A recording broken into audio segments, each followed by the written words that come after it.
За ингээд никель металла гидрид нөгөө Prius 20 30 41 aqua filter эднэрт явдаг батарейн талаар нэг жохоо мэдээлэл өгчихийг бодё. За энэ батарейн үйлдвэрээсээ гарахдаа 6.5 ампер цаг 7.2 вольтын батарей гэж гардаг. Тэгээ ингээд задлсан одоо байдал нь энэ байж байна. Өөрөөр хэлбэл дотроо 6 ширхэг жижигхэн батарейнаас бүрддэг. Тэгээ энэ батарейнууд нь нэг нь 108 хавилдуу ампер. Тэгээд 1.100 хэд байна да нэг 102 хавилдуу вольтын хүчин чадалтай 6 ширхэг жижигхэн батарейнаас бүрддэг. Тэгээ манайхан одоо ингээд худалдаж авахдаа одоо ингээд 20-ын батарей сайн гэсэн ойлголттой байгаад байдаг. Яг ингээд юу яах юм бол хэмжиж бариад үзэх юм бол дотроо ерөөсө хэмжээ дамжаагаараач тэр багтаамжаар одоо объем гэж ярьдаг те ампер цагаараач адилхан вольторооч адилхан байдаг. Энэ яг зүгээр нөгөө үйлдвэрлэсэн оноосоо шалтгаалаад одоо нэгээс 6 дугаар үеийн батарей те generation гэж ярьдаг 6 үеийн тийм батарейнууд явж байгаа Монголд. Тэгээ одоо ер нь бол батарей худалдаж авах ч юм уу солихдоо тэгээ вольтын биш. Вольтын бол ерөөсөө 1 вольтоор цэнэглэсэн ч болно. Тийм ээ. Нэг бол одоо за нэг 9 вольт хүртэл бол цэнийг авдаг батарей. Тийм учраас вольт нь бол ерөөсөө ямар ч юу байхгүй. Хамгийн гол нь нөгөө нэг ампер цаг гэж юм байгаа, багтаамж гэж юм байгаа. Одоо 7.2 вольтыг хэдэн цаг хэр хугацаанд нөгөө тасалтлгүй доголдлгүй өгч чадах вэ гэдэг тэр л асуудал байгаад байгаа юм. За ингээд юуны нөгөө цэнгэлдэг, балансалдаг багж бэлэгдсэн дээрээ мэдээлэл өгч гэнэ. За ингээд би 4 батарей зөв жишээ болгоод 4 батарей үзүүлье. За энэ болохоор одоо машиныг сольж тавьсан 2 батарей байж байгаа. Энэ яг урд нь бол яг объем нь хэмжигдсэн 0.65. Энэ бол яг бүгд нь ингээд хэмжээд бүх объем нь гаргаад ирсэн батарей байж байгаа. За энэ батарейны хамгийн сайн батарейны 372. За тэгээд энэ Prius 30-т явж исэн батарей учраас гол руугаа муутсан байгаа. Голдоо дандаа ингээд 0.40 тийм ээ 0.47 0.50 голоор юу нэг ингэж мууддаг. Тэгээ ягаад голоосоо мууддаг вэ гэхээр энэ хөргөлтийн систем гэж нэг асуудал байдаг. Энэ батарей бол халуундаа нөгөө дотроо энэ нэг жахан электролиттэй байдаг. Одоо шүтлэг орчинтой гэсэн үг. Тэр нь одоо тэр нөгөө шингэн халаад ууршаад ирэхлээрээ батарей нөгөө объем алддаг. Объем нь буурдаг. Тийм учраас голын батарейнууд нь арай илүү халдаг. Тийм байдаг. За тэгээ одоо энд за 0.47 яг нь хамгийн муу батарей 0.40 0.47 гэсэн хоёр батарейны хамгийн муу нь 40-тэй байх шиг байна тийм ээ 42 гэж бас байж байна. Яг нь 0.47 гэснээр нь аваад үзчихье. Энэ дээр одоо цэнэгээ хэр удаан барих. Одоохондоо бол яг энэ 4 батарей дөрвөлээ одоо тэр нэг номерт байгаа нь 370 эдтэй батарей байгаа. Хоёрт нь нөгөө 0.47 гэсэн батарей байгаа. Гуравт нь болохоор энэ 0.65 гэсэн батарей байгаа. Багтаамж нь. За энэ дөрөвт нь болохоор энэ ерөөсө таг нурцсан батарей байгаа. Хамгийн дээдл та хэд харж байгаа бол хамгийн дээдл 7.9, 6.6, 7.6, 6.9 вольт гэсэн юм 4 батарей байна. За одоо эднийг шалгахын тулд эхлээд цэнгийн хамгийн дээд зэгт нь хүрэх хэрэгтэй, цэнэглэх хэрэгтэй. Тэгэхин тул за 8.5 вольтоор дөрвөлнгийн цэнэглэе.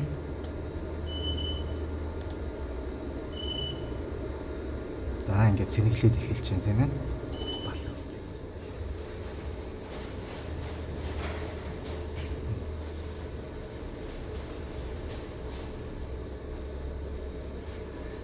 За ингээд цэник яваад эхэлж байна. За энэ одоо нөгөө вольт нь өсөөд эхэлнэ. Тийм ээ. 8.5 вольт хүртэл цэнэглэж байгаа. За энэ хамгийн муу батарей. Энэ хүний машинаас ерөөсөө хаягдсан батарей байгаа. Энэ болохоор одоо ингээд шууд 8.4 вольт болоод нөгөө гар утасны батарей ч гэсэн муудахлаар хурдан цэник аваад хурдан цэнийг алддагтай адилхан. Ингээд одоо ер нь бараг 8.5 вольт хүрчихжээ. За энэ нь болохоор хамгийн сайн батарей 8.6 800-8 энэ яг мянганаар хэмждэг л дээ. Вольтыг 1000 ваттны нэгтэй тэнцгээр хэмжиж байгаа. Тэгээд 8.5 вольт хүртэл цэнэглээд 3 ампер цагаар цэнэглэж байгаа. Тэгээ одоо энэ цэнэг агуулгах цэнэглэлтийн багтаамж гэж байж байгаа. Энэ доотлого нь болохоор үлдэгдлийн багтаамж гэж юм гарч ирнэ. Энэ болохоор дотоод эсрэг үзэл тийм ээ. Эсрэг үзэл нь одоо хэр зэрэг өндөр байна. Тэд чинь батарей жоохон онцгүй байдаг. Энэ болохоор бүр 0 нэрээс хэмжих юм боломжгүй болсон батарей гэсэн үг. За ингээд нэг жаахан хугацаа ордог. Энийг батарейг ер нь машины батарейг ер нь бүрэн хэмжээд тэг бүх муу батарейнуудыг солиод эргүүлээд цэнэглээд баланслаад тавихад ер нь нэг 3-6 цаг ордог. За ингээд энэ хооронд нь батарейны үйлдвэрлэсэн оныг яаж мэдэх вэ? За энд ингээд ийм код байгаа. Манайхан тэр үгээр нь он залуу он хөгшин гэж их ялгадаг. За хамгийн ихний 4 оронтой энэ он сарын илэрхийлж байдаг. Одоо энэ жишээлбэл 6 сарын 15-нд тэгээд L гэдэг нь он байх хэвээр. Энэ дээрээс ингээд одоо тулгаад харах юм бол L үсэг нь 2010 он байх юм тийм ээ. Тэгээ ингээ харахлаар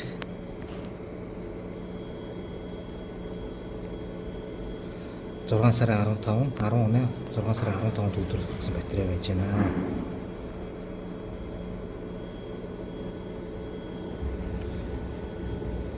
За энэ нөгөө манайхны ярьж сурсан нөгөө нэг хөгшин батарей гэдэг.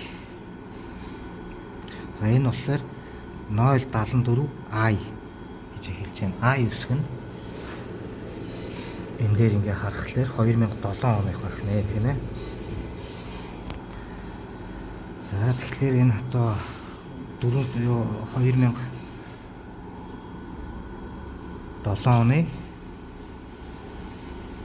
4 сарын 7-нд үйлдвэрлэгдсэн батарей байх нэ. За энэ бас яг адилхан байж байна тийм ээ. Одоо эргүүлээд харуулчих юм бол 2007 оны 4 сарын 7-нд үйлдвэрлэсэн батарей. За энэ хоёр наадлын хоёр батарей бол нэг машинаас гарсан батарей байгаамаа. Ер нь бол энийг бол ингээд энэ бол интернетэд зөндөө байдаг дөө юмуд. Ийм хөснөгтүүд бол зөндөө байж байгаа. Тэрнээс харж байгаад одоо яаж хэдэн онд үйлдвэрлэгдсэн ямар батарей болохыг мэдэж болно. За ингээ нөгөө батарейнууд чинь цэнэглэгдээд дууссан байна. Хамгийн сайн байгаа батарей 40 минут цэнэглэгдсэн байна. Тэгээ 12 минут, 26 минут, 9 минут цэнэглэгдсэн байна. За одоо энийг нөгөө шалгахын тулд цэнийг нь юу яа буулгана. Тийм ээ одоо эсэргүүцэл нь хэр явах нь хэр байх нь тэрийг шалгахын тулд тэгэхээр тулд за стандарт нь бол 7.2 вольт. 7.2 вольт хүртэл уул нь бол яг машин нь бол яг 6.6 вольт хүртэл унгаадаг батарейгаа. Тэрнээс доош бол унгаадаг. Яг за энийг яг дундаж ийн гэж үзэл 7 вольтоор унгаагаад үзчихъё. Тэгээд багтаамж нь гараад ирнэ. Биом гэдэг зүйл нь гараад ирэх юм.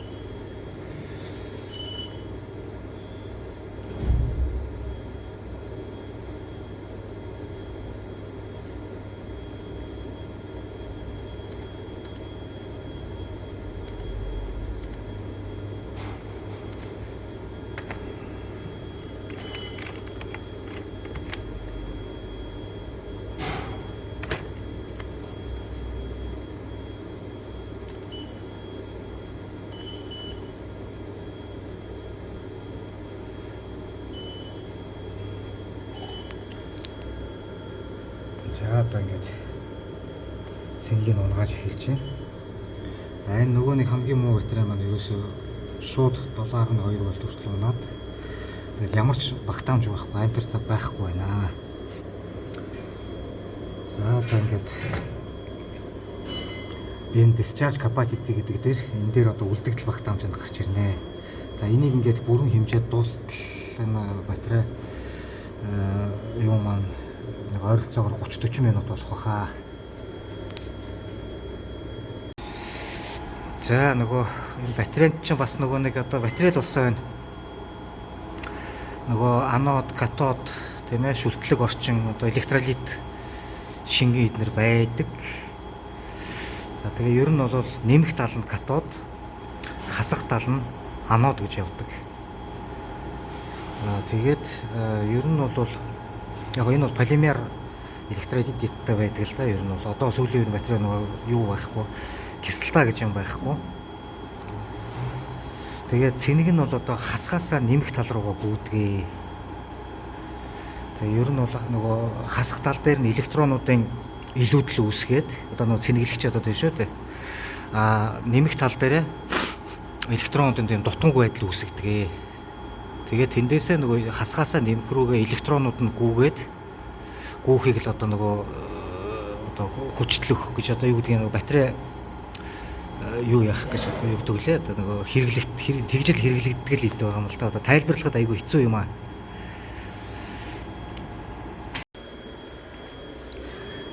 За ингээд эхний урыг хэмжээд дууссан байна. Эхний жоо сүүлийн урыг. Нөгөөх нь бол явж байна. Одоохондоо 0.74 ампер цаг. Ойролцоогоор 18 минут 7.2 вольтыг тасалдгүй өгч чадж байна гэсэн үг. За энэ бол бүр 0 байна. Эсэргүүцэл нь 216 хүрсэн байна. Энэ дотор талдаа ямар нэгэн асуудал гарсан байгаа.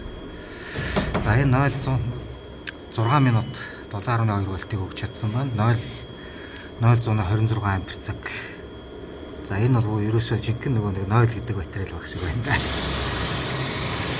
За нэг иймэрхүү маягаар ингэж хэмжээд хамгийн гол нь нөгөө цэнгээ хэр удаан хадгалж чадах уу, хэр удаан 7.2 вольтыг хэр удаан тасралтгүй өгч чадах вэ гэдгийг ингэж шалгаж иж батарейг тавинаа. Тэгэхгүй бол нөгөө батарейг ширхээр нь сольж болдгоо гэдэг нэг одоо 30-41 акку эднэрийг нэг тийм домог гарцсан байдаг. Хүмүүс яриад идэг. Яг ингээд объем нь хэмжээд объем нь 0.5 за 0.7 тэ ампер цагаас илүүгүй байх юм бол энэ батарей их сайн удаан явдаг. Нэг тиймэрхүү бол байдаг да бол нь бол.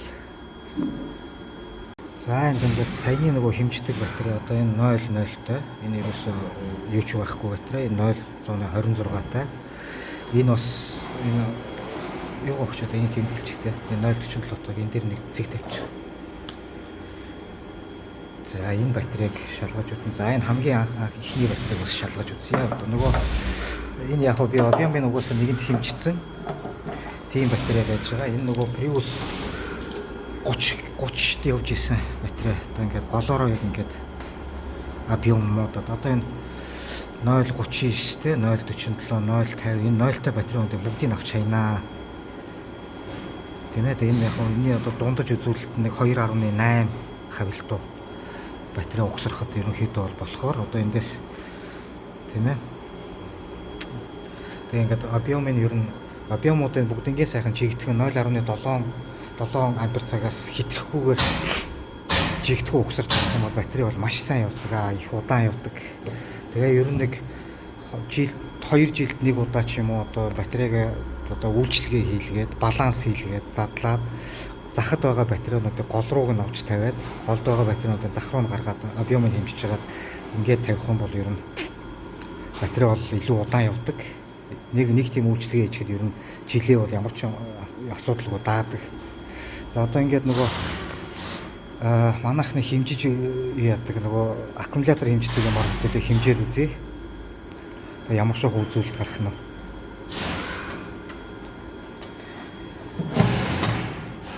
Наатахын дээр дэж байгаад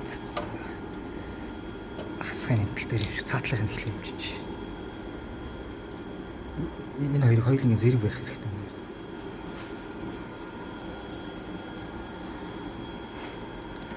За.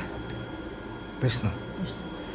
За энд одоо ингээд ойролцоогоор 8 вольт тавьцаа зааж чинь нөгөө нэг ийм багчин дээр солонгосын нөгөө батарей хэмждэг хятадч зөндөө байдаг дөө. За одоо ингээд ачаал өгөхлөөр 6-аас доош унаад эхэлж байгаа биз.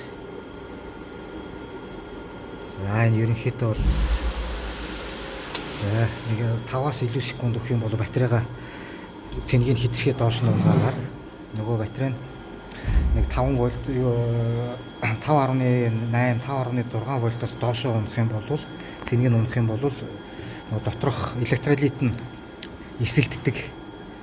Тэгээд бүр объёмо бүр юучгүй алддаг бас нэг тийм муу талтай.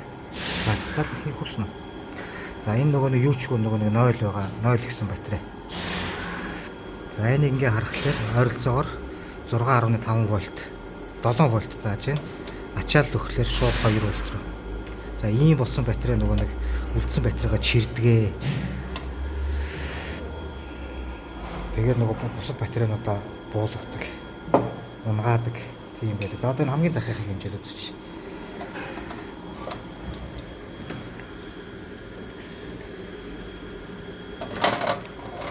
За энэ бол ампер нь 372 ампер цагаар гарсан ийм батарей байгаа. За энэ тэгээд ер нь бол 7.5 вольт хүртэл унгаацсан байх хэвээр. Цэнийг унсан байх хэвээр. За нэг 7.2 3 хавилтаа байх шиг байна. За ингээ ачаал өгөхлөөр 6-аас до 5 секунд барихад 6-аас доош 9 6 хавилтаас доош 9 унахгүй. За ийм байлаа. Яг энэ нөгөө үг дэдсийн үеийн хэмждэг арга л да. Ер нь бол тэгээд нөгөө вольт одоо мультиметраар хэмжих юм бол за одоо нөгөө бүр 0 та батарей ачаал өгөхлөөр 2 вольт хүртэл унж байгаа батарейг ингээд хэмжихлээр 6.8 вольт. Тийм учраас энэ вольт хэмжигчээр бол та хэд ямар ч батарейг сайн мууг нь гаргаж iyаж чадахгүй. Тэг яг зүгээр батарей хэр зэрэг жигдхэн байна вэ гэдгийг л энэ 735 $7.3 батарей гэсэн үг. Энэ бол машин тавиад машин тавьж болохгүй л дээ 0.26 уул нь бол 1.2-оос дээшгээ батарей л машинд явдаг юм да. Түүнээс үлдсэн нь бол иймэрхүү батарей тавьчих юм бол сарын дараа л эргээд үрээд ирнэ. Яг энэ батарей дудаа болцсон байж байна. Ер нь батарейг ер нь ингэж юу яаж тавьбал их зүгээр байдаг. За энэ миний хэрэгжилж байгаа багаж нь Wirecard гэж нэртэй. Зориулт нь болохоор hybrid car, HEV, nickel metallic гидрид батарей балансер гэсэн юм нэртэй. Урдаас орж ирдэг багжаа. Тэ ер нь бол хайгаад явах юм бол ер нь литиум ион ер нь Монголд явж байгаа бүх хайбрид машины батарейнуудыг цэнэглэх, янзлах, баланслах тийм ээ ер нь хэмжих, шалгах ер нь бүх төрлийн үйлдэлийг бол хийчдэг. Тэгээд шууд бас яг нөгөө батарейг бас нөгөө компьютер онцлогоогоор OBD2-оор доторх вольтыг харж болдог. Блокоор нь вольтыг харж болдог. Дотоод эсэргүүцлийг харж болдог. Гэхдээ ер нь бол яг тэрүүгээр зөвхөн вольтыг хардаг болохоор бас нөгөө хамгийн гол нөгөө нэг объем багтаамж гэдэг юм а хэмжиж чаддгүй. Тийм учраас тэрэн дээр бол муудаад үнэхээр байхгүй болсон бол яг тэр блокны нэг батарей муудсан байна ч гэдэг юм блок нь байхгүй байна л гэж гардаг. Тийм учраас тэр бол яг ерөнхий батарейны байдлыг бол харж болно. Түүнээс бол яг наривчилсан тийм батарейг наривчилсан тийм шалгаж болдгоо маа.